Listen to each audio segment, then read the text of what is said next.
नमस्कार साथियों। आज हम लोग क्रांति, विद्रोह, गदर, बगावत इस प्रकार की जो शब्दावली प्रयोग होती है हमारे बोलचाल में और ख़ास तौर से एकेडमिक डिस्कोर्स में, आज इस पर थोड़ा सा हम लोग चर्चा करेंगे कि क्या इन शब्दों में वास्तव में कोई अंतर है या ये सब समानार्थी हैं। सबसे पहले क्रांति की बात करते हैं, रेवोल्यूशन जिसको कहते हैं अंग्रेजी में, क्रांति की बात करते हैं कि भाई क्रांति क्या चीज़ होती है। देखिए, जब भी क्रांति शब्द का हम प्रयोग करते हैं तो क्रांति का भाव होता है कि जो हमारी वर्तमान व्यवस्था है उस व्यवस्था में हम परिवर्तन करना चाहते हैं, पूरी व्यवस्था में ही हम परिवर्तन करना चाहते हैं। और हमारे पास एक नई व्यवस्था का ब्लूप्रिंट भी होता है कि उस व्यवस्था को परिवर्तित करके वास्तव में हम किस प्रकार की व्यवस्था की स्थापना करना चाहते हैं। तो जब हमारे किसी भी समाज में जब ये स्थिति उत्पन्न हो जाती है कि हम एक व्यवस्था को हटाकर एक बिल्कुल नई व्यवस्था को लाना चाहते हैं और लाने में सफल हो जाते हैं, तो हम कहते हैं कि हमने क्रांति कर दिया है। तो वो एक क्रांति का भाव वहाँ पे ऐसा होता है। और इसीलिए जब हम क्रांति शब्द का प्रयोग करते हैं तो ये बराबर ध्यान रखिएगा कि इस क्रांति के कोई तटस्थ भाव नहीं होते। इस क्रांति में सकारात्मक पहलू भी होता है इसका और नकारात्मक पहलू भी होता है। आप पूछेंगे सकारात्मक पहलू क्या होता है? सकारात्मक पहलू ये होता है कि जब हम किसी एग्जिस्टिंग वर्तमान व्यवस्था, जो खराब व्यवस्था है, उस व्यवस्था को हटा के एक और अच्छी व्यवस्था स्थापित कर दें, तो उसको हम कहते हैं कि हमने एक सकारात्मक क्रांति कर दी है। जैसे फॉर एग्जाम्पल हम कह सकते हैं, और इसीलिए कोई व्यवस्था कोई क्रांति शांतिपूर्ण भी हो सकती है। ऐसा नहीं कि क्रांति हमेशा उसमें ब्लडशेड ही हो, क्रांति शांतिपूर्ण भी हो सकती है। जैसे उदाहरण के तौर पे हम कह सकते हैं कि हरित क्रांति, जब हम हरित क्रांति शब्द का प्रयोग करते हैं, ग्रीन रेवोल्यूशन का प्रयोग करते हैं, तो वास्तव में भाव तो हमारा रेवोल्यूशन से ही होता है, क्रांति से होता है। तो जब हम कहते हैं श्वेत रेवोल्यूशन ने कर दिया है, हरित क्रांति कर दी है, तो हरित क्रांति, श्वेत क्रांति, इसमें क्रांति का क्या भाव होता है? इसमें क्रांति का भाव यही होता है कि हमने बिना किसी हिंसात्मक तरीके का प्रयोग करते हुए शांतिपूर्ण तरीके से व्यवस्था में एक सकारात्मक परिवर्तन किया है, जिसमें कि जो खराबियां थी, जो बुराइयां थीं, उसको हटा के हमने उस बुराई के पे विजय प्राप्त कर ली है। और इस प्रकार से हमने कहा कि हमने हरित क्रांति कर ली है। अर्थात जो गरीबी, भूखमरी की स्थिति थी, उस गरीबी और भूखमरी की स्थिति को हटा के हमने अनाज की बहुलता स्थापित कर दी है, अन्न की बहुलता स्थापित कर दी है। आज कोई भूखों मरता नहीं है। तो ये हमारे देश में एक हरित क्रांति को जन्म दिया। इसी प्रकार श्वेत क्रांति में, दुग्ध क्रांति को श्वेत क्रांति कहते हैं कि एक ज़माने में दूध की बहुत किल्लत होती थी, दूध की बहुत कमी होती थी, विदेशों से पाउडर, दूध का पाउडर आयात होता था। आज हमारे देश में सरप्लस है, आज हमारे देश में दूध का उत्पादन बहुत होता है। और इसलिए आज हम लोगों ने वो दूध के कमी को दूर करके उस पर एक विजय पाई है, जिसको हम कहते हैं हमने क्रांति की है। तो क्रांति में हमेशा एक विजय का भाव होता है और वो विजय सकारात्मक और शांतिपूर्ण ढंग से प्राप्त की जा सकती है, जैसे कि हमने हरित क्रांति और श्वेत क्रांति का उदाहरण दिया। लेकिन इसी के साथ साथ क्रांति का एक नकारात्मक पहलू भी होता है, और वो नकारात्मक पहलू होता है कि वहाँ पे हिंसा का प्रयोग होता है, वहाँ पे ब्लडशेड होता है, वहाँ पे खून खराबा होता है, वहाँ पे युद्ध होते हैं या किए जाते हैं। और इस प्रकार से एक हिंसक परिवर्तन की, हिंसा के द्वारा जो परिवर्तन होता है, उसको भी हम क्रांति कह सकते हैं। जैसे कि फ्रांस की क्रांति, आपको पता होगा कि फ्रांस की क्रांति हुई थी 1789 में। और इस प्रकार से फ्रांस में जब वो क्रांति हुई तो उस क्रांति में एक व्यवस्था, एक राजनीतिक व्यवस्था को हटा के एक दूसरी राजनीतिक व्यवस्था की स्थापना कर दी।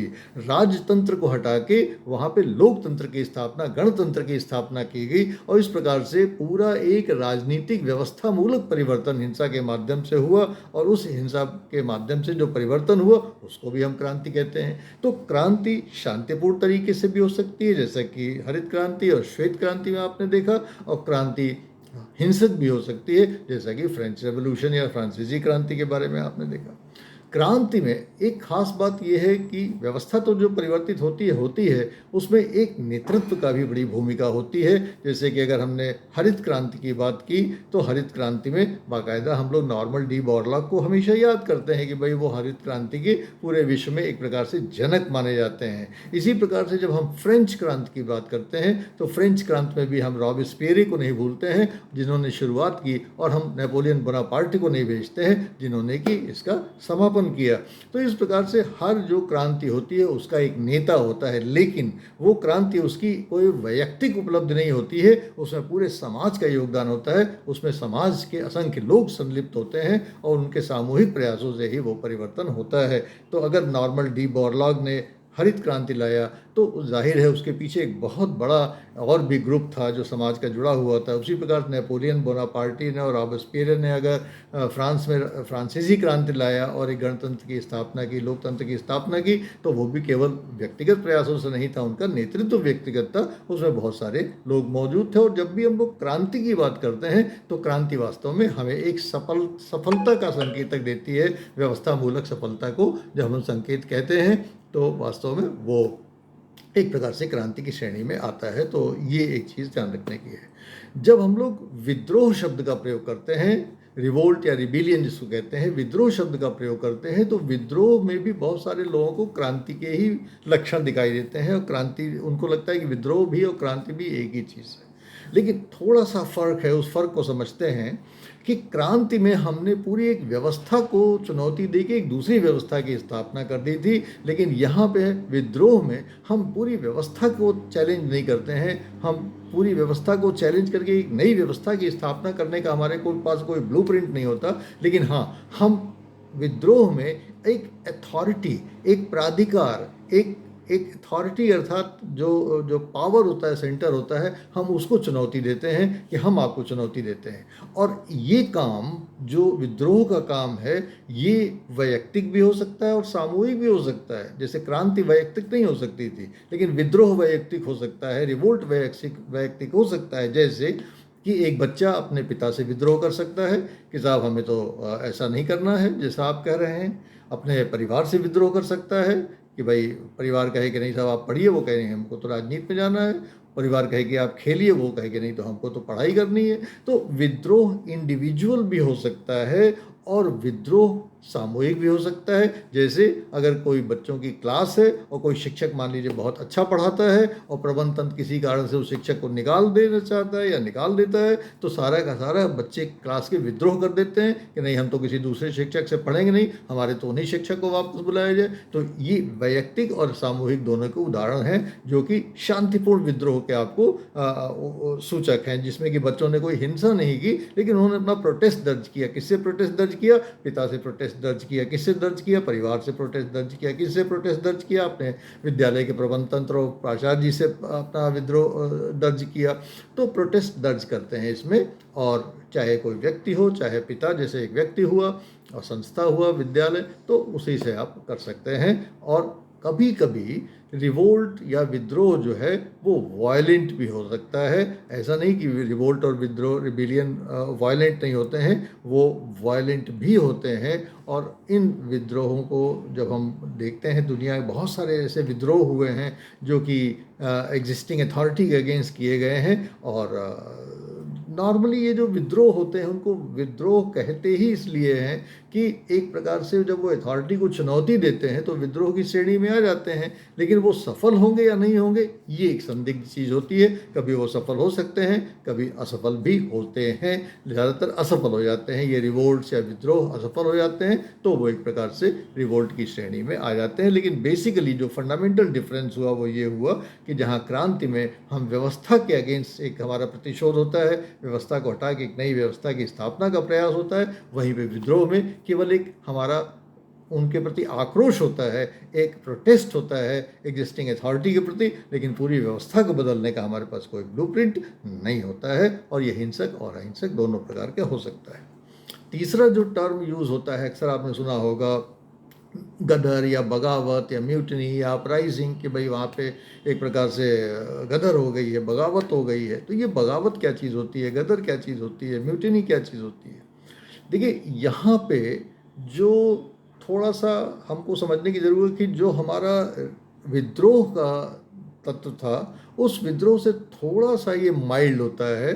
और माइल्ड इन द सेंस ये होता है कि यहाँ पे जो अथॉरिटी होती है, उस अथॉरिटी को चैलेंज करते हैं, लेकिन वो करने वालों की संख्या बड़ी सीमित होती है। और वो सोसाइटी का एक सेक्शन हो सकता है, या कोई छोटा सा स्मॉल ग्रुप हो सकता है कि उसको पूरा जन समर्थन प्राप्त न हो, वो बहुत एक छोटा सा ग्रुप हो सकता है। तो जब कोई एक छोटा सा ग्रुप कोई इस प्रकार का अथॉरिटी के अगेंस्ट विद्रोह करता है, या अपराइजिंग करता है, या बगावत करता है, तो उसको हम लोग कह सकते हैं कि वो एक प्रकार से म्यूटनी की श्रेणी में आता है।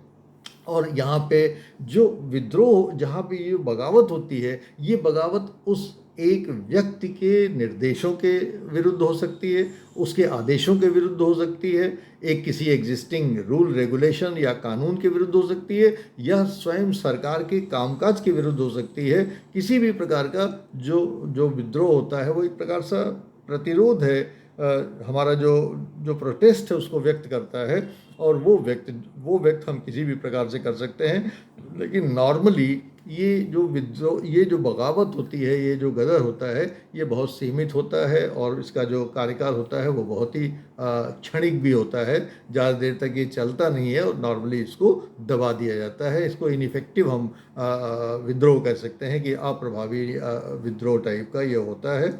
और एक को अवज्ञा की श्रेणी में हम रख सकते हैं, कि जब हम लोग कहते हैं कि भाई अवज्ञा की, जैसे कि अगर आप 1857 का विद्रोह याद रखें, तो हालांकि वो विद्रोह कहा जाता है कि प्रथम वॉर ऑफ इंडिपेंडेंस था, लेकिन उसमें क्या हुआ कि जो अवज्ञा थी वो क्या थी कि कारतूस जो है वो चर्बी लगे हुए थे, और उस गाय की चर्बी लगे हुए कारतूसों को मुंह से खोलना होता था। और इस प्रकार से जो भारतीय सैनिक थे उन्होंने बगावत कर दी, उन्होंने विद्रोह कर दिया, उन्होंने एक प्रकार से गदर कर दिया, उन्होंने म्यूटनी कर दी कि नहीं साहब, एक रूल कि हमें इन कारतूसों को मुंह से खोलना पड़ता है, इसमें गाय की चर्बी लगी हुई, लिहाजा हम नहीं करेंगे। तो एक पर्टिकुलर बहुत ही छोटे कॉज के को लेके वो विद्रोह हो जाता है। लेकिन ये विद्रोह आप जानते हैं कि जैसे 1857 का जो गदर था, 1857 का जो म्यूटनी थी, वो बाकायदा आर्म म्यूटनी थी।